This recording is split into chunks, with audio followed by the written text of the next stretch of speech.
Hey guys, back in August, we previewed the Milwaukee M18 half-inch cordless router, 2838-21, and we did a quick video back then with product manager Joe Bloomfield.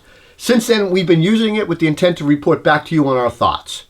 So for me, the most exciting feature of this router is that it's more powerful than a trim router. It has a 2¼ horsepower motor and allows for a 1/4 inch or half-inch collet. The higher 2¼ horsepower and the larger half-inch shank, basically the collet with the shank, it's better suited for heavy-duty routing jobs with larger bits.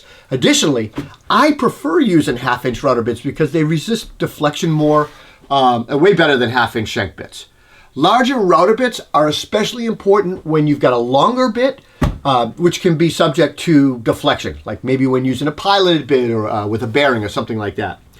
At first glance, this router appears to be well made with robust aluminum housing, well-placed controls and levers, and really smart kind of rubber overmold, well placed. Its plunge mechanism adjustments feel solid, and the devil is always in the details, right? So let's get down to the nuts and bolts and talk about some of these details. Changing the router bit on the Milwaukee M18 router, it's straightforward.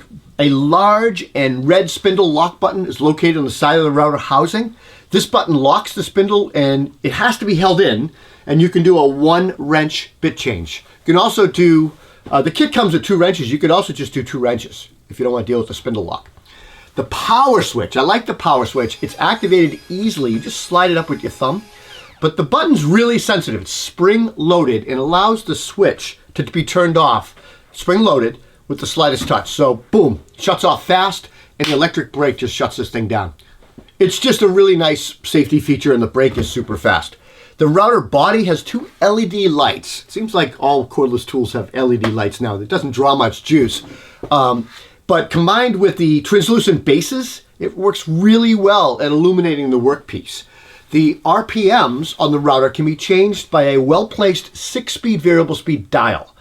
The higher numbers correspond with a faster RPM, slower, lower RPM.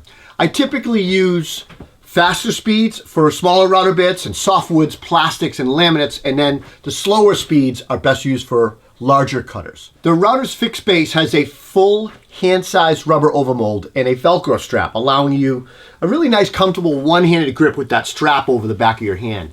The fixed base has 2 ergonomically designed rubberized handles that are securely mounted and dado indexed into the router body to prevent them from rotating.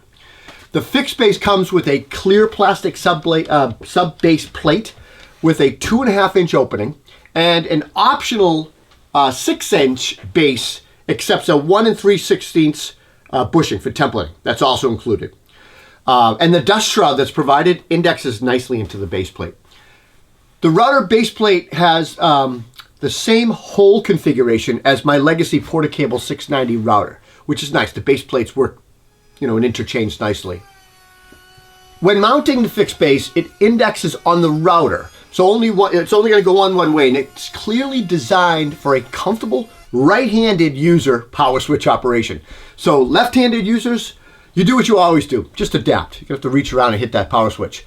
The router is equipped with a micro adjustment knob, and in the fixed base has a macro adjust as well. It gives about 2 inches of travel.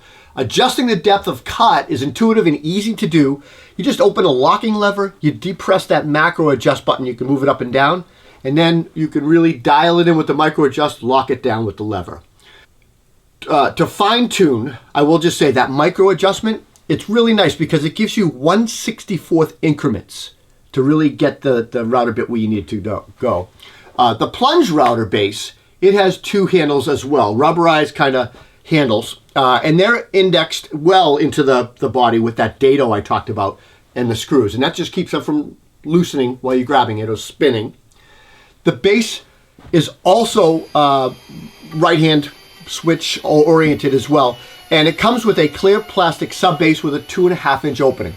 Located on the left side of the router, when you're holding it on the opposite side, smartly placed, is a lever to activate down, push down with your thumb, and that's going to release and activate the plunge. And releasing that lever will lock the router in place. The Plunge base travels 2.5 inches up and down. The router's macro adjustment knob does not work on this base because it's not set up like that. It's a plunge. When using the plunge base though, you can adjust the depth of cut 2 specific ways. One is what we call a single pass cut for say 1/8 of an inch cut or something like that. And the second is a multiple pass cut when you're making multiple 1/8 inch cuts. And to do that, you need to use the depth stop turret, which has 6 settings. Goes from 0, 1/8 inch, 1/4 inch, 3/8, 1/2 inch, up to 5/8 inch of depth adjustments. Additionally, the depth control rod that touches the turret has a micro adjustment knob on it that adjusts just by turning your forefinger and thumb. And I will note, it's going to give you about 1/4 inch of micro adjustment either way. I will note though that the thread on that rod is 3/8 of an inch. So I thought, oh, you got 3/8 of an inch here. But it's recommended that you leave at least an 1/8 inch of thread engaged so it doesn't move. It's just a nice feature. I found myself using the micro adjustment a lot, and you know, it's really nice to be able to just dial that right in. All right, for single pass cutting. So the first method, this is useful for making a single pass cut, like say a hinge mortise cut. You just got to cut the thickness of a hinge. And to do this, you just rotate that depth stop turret to the highest setting, that 5/8 inch height. And it's directly underneath the depth rod. You loosen the depth rod adjustment, and then you unlock and hold the plunge release lever. And while lowering the router until the bit touches the workpiece, and then you release the lever, the plunge lever. Then you raise the rod and slide the piece to be mortise, your hinge underneath, between the top of the turret and the bottom of your depth rod. Tighten that down and you're good to go. For multiple cuts, there's a little bit more steps involved, but it's really nice to be able to have that consistent 1/8 inch depth. And this is for multiple passes. Say you want to get down to 1/2 inch or 5/8. So you just rotate the turret to its lowest setting, that full depth on the turret. And it's directly below your depth rod. You loosen your rod adjustment. You unlock and release the plunge lever and lower the router until the bit touches your workpiece. Then you release and lock it in place. You slide that depth lever to 0 and then raise the depth rod to the desired height that you're going to do, and then you tighten it down. You then release your plunge lever, raising your router, and you set the turret to its highest setting. So, after making your first pass with that higher setting, you're going to rotate through the turret settings for a controlled depth pass, 1/8, 1/8, 1/8, 1/8. It's just a nice consistent way to get through a workpiece without hogging through something and kind of destroying it. All right, let's talk a little bit about dust collection. The kit comes with a dust shroud, and there are 2 methods to attach it to the router. One is with the straight edge, and the other is without the straight edge. It's a U-rod attachment. I'll explain. So the dust shroud inserts into both bases, only on one side on the fixed base, and it's securely held in place with either the provided U-rod connector or the straight edge rods, and then thumb screws lock everything down. I like the U-rod connector. It locks that dust shroud down. It's intuitive to use, easy, great design. Really like it. The dust chute design works really nice and it's got some good flexibility across a range of accessories. So for instance, you can use it with an edge guide, a track adapter, plunge base, under a table, which I show you later. That angle of the chute maintains clearances for the hose and accessories. The plastic shroud indexes nicely into the template base as well, and has holes in the base that can capture dust for blind cuts and template work and stuff like that. The shroud is designed for smaller diameter bits, and performance is comparable for using smaller bits. So just kind of keep that in mind. The router kit comes with a universal dust adapter that clips and locks securely onto the dust shroud, and it can rotate. The adapter fits 1.5 inches to 2.25 inch vacuum hoses, and you can connect a vac directly to the dust shroud as well. That opening diameter is 1 3/8 inches. So you've got 3 different sizes that you can work with for dust collection. I tested the dust collection while cutting 3/4 wide dados, 1/8 inch deep at a time in red oak. The dust collection was okay, not great. I need to qualify the statement, however, by saying that I've never really used a handheld router that had really, really good dust collection. Maybe the Festool, but you're still leaving dust in places. So especially if you're going deeper in the cut. I find the best dust collection achieved is by using a router table and a shop quality dust collection system or extractor. So while evaluating the dust collection, I tried the shroud on both sides of the router and experimented with feed rates. I used a Plunge router and I used that step method of cutting 1/8 of it at a time. I observed that the slower feed rate did improve dust collection, as did raising the bit and going back over the work, kind of like going over it again to suck up what was left. When I did this, the vacuum was able to take everything up out of the dado. But it does leave some in there, so just be aware of that. The dust shroud, I will note that it's not recommended that you plunge route with large bits. You're not going to be able to do anything bigger than 1 3/8 and you're probably not going to pick up all that dust when you start using those big bits. The edge guide indexes into 2 slots in both bases. And I didn't talk about the edge guide yet, but it's a really nice design. It's solidly built, and it's like that U-bolt connector. It's secured with these 2 thumb screws. The only thing I noticed is that the kit comes with only 1 set of thumb screws, meaning you need to remove them from, say, the fixed base and put them over to the plunge base if you need to use the other base. That's annoying. I wish they just both had set screws. The guide itself, the edge guide, it works like it's supposed to. It's going to give you 9 inches of reach from its farthest point, and that's assuming that you have the rod seated into 1/2 of the base with an additional 1.5 inches of secondary adjustment. The edge guide can attach on either side of the router base, which is nice. I found that the flexibility, it was useful, and I can see it being used with jigs and different situational needs on the job site. Track. There's all kinds of stuff you can use. So I liked it. I also added a 3/4 auxiliary fence to my guide, so you're going to lose some of that 9-inch. On that guide, there's 4 pre-drilled holes, so you can add a fence, which is nice. I know some of the older models only gave you 2 holes. This is nice and secure. All right, I want to move on to a little bit of runtime. I looked at runtime, and I was just curious about it. I routed those 3/4 wide dados in red oak, and I used a new 1/2-inch shank router bit to do it. I used the step turret to make increasingly deeper dados, 1/8 inch deep at a time, and I had a total of 112.6 feet. The router variable speed was on 4.5, not all the way up at 6, and that was not by choice. It was because I forgot to check it, and I didn't want to do the test again. So it was underpowered doing this test, and I had no problem doing it. So when I was cutting the oak, the sweet spot seemed to be 1/8 inch. You could go up to 1/4 inch deep cuts, but it's really all dependent on your wood species, your feed rate, sharpness of your bit, and the size of the bit. I think 1/8 inch is probably the smartest depth to remove, but you can go up to 1/4 inch. I don't do a ton of framing, but occasionally we'll frame a small addition or add or move windows in our remodeling projects, and we plywood over and then later have to cut that out. I know a lot of you guys are wondering, well, this router has the power to cut through plywood. It absolutely does. I mean, you've seen people do it with little trim routers, but they're going to blow those out. I know a lot of you are wondering about that, so what I did is I mocked up a small wall section with 1/2-inch plywood, and I used a spiral flush trim bearing bit to cut through the plywood. Piece of cake. It just cut right through like butter. It has the power to, it has more power to spare. Cutting through the plywood, super easy. So, I see this, just guys using this on framing jobs all the time. This is just going to be great for window, door cutouts, whatever.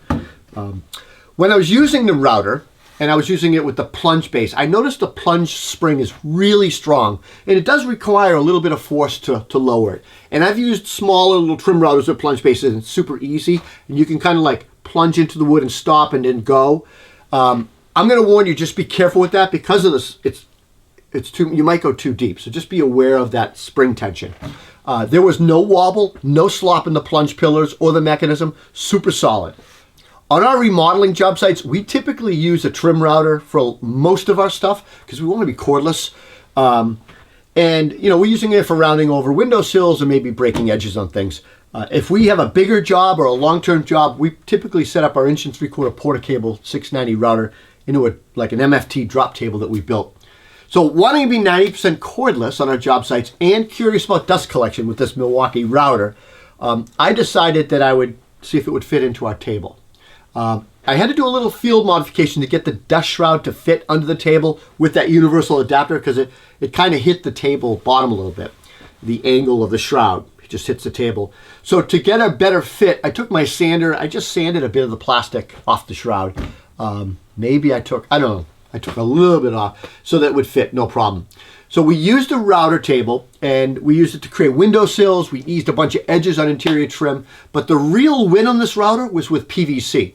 Routing PVC is a huge mess and we wanted to test this router with the dust collection, routing that. If you don't hog out a ton of material in one pass, the under table mounted dust collection system worked really well, way better than the dado test worked. And maybe it was because it was being gravity fed. The end result was we were sold on the setup and we'll definitely use this router in the future with PVC work. And we're excited now we don't have to have a corded router. All right, room for improvement on this router. The M18 half-inch cordless router kit is great. It's got a lot of attachments and accessories. It's powerful. But if I had to tell Milwaukee something to improve on, I would suggest that they include a second set of thumb screws in the other base plate for the edge guides, the attachments. Another thing that I would point out is the base plate screws. Now, maybe it's me because I'm a little old school. I'm used to my Legacy 690 router screws, but I did not like the Torx panhead base plate screws.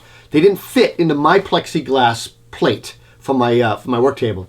The plexiglass plate has countersink holes and the screw heads protruded. The panhead screws protruded. I ended up using the Portacable flat undercut machine screws in my plate instead, which work great because they're interchangeable.